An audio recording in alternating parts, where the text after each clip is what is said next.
మనిషి పుట్టినప్పుడు ఆ మనిషికి తెలియదు, చనిపోయినప్పుడు కూడా తెలియదు. ఆ మనిషికి తెలిసేది ఏంటి అంటే ఒక వివాహమే.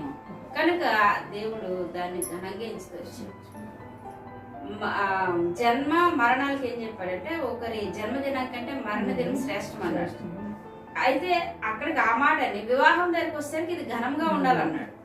ఒక ఘనమైనటువంటి కార్యం ద్వారా భార్య భర్తల యొక్క బంధం ఏర్పడుతుంది. అది దేవుడు మనకి చెప్తున్నటువంటి విషయం. అయ్యా నీకు బాగా ఆస్తులు ఉన్నాయి, హంగులు ఉన్నాయి, చాలా ఘనమైనవిగా అవి నీకు ఎంచబడతానే అనలే. తర్వాత మీ పిల్లలు ఉన్నారు, లేకపోతే మీకు తరతరాలు నువ్వు చూస్తున్నావు కనుక అవంతా మీకు ఘనంగా ఉందని చెప్పలేదు. కానీ వివాహ విషయంకి వచ్చేసరికి వివాహం అనే విషయంలో ఘనమైనది. అందుకే భార్య భర్తల యొక్క బంధము చాలా చాలా చాలా శ్రేష్టమైనది, చాలా పవిత్రమైనది. అది దేవుడే ఏర్పాటు చేసినటువంటి ఒక బంధం. తర్వాత మనిషి జీవితంలో వివాహం అనేది ఏంటి?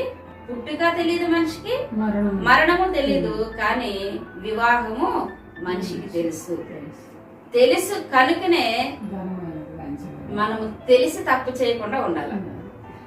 తెలుసు కనుకనే నేను పలానా కడుపులో ఎందుకు పుట్టాను అని అనడానికి లేదు. ఎందుకంటే అది దేవుడు ఇచ్చింది. నువ్వు చూస్ చేసుకొని రావు, పలానోళ్ళ ఇంట్లో నేను పుట్టాలని రాము. తర్వాత పలానా పరిస్థితుల్లోనే నేను చనిపోవాలని మనం అనుకున్నది జరగదు. కానీ అనుకొని జరిగించింది ఏంటి అంటే వివాహం ఒక్కటే.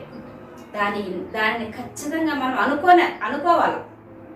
పుట్టికను అనుకోలేము, మరణాన్ని అనుకోలేము, కానీ వివాహాన్ని అనుకోవాలి. ఎట్లా అనుకోవాలంటే ఇది ఘనమైనది అని అనుకోవాలి.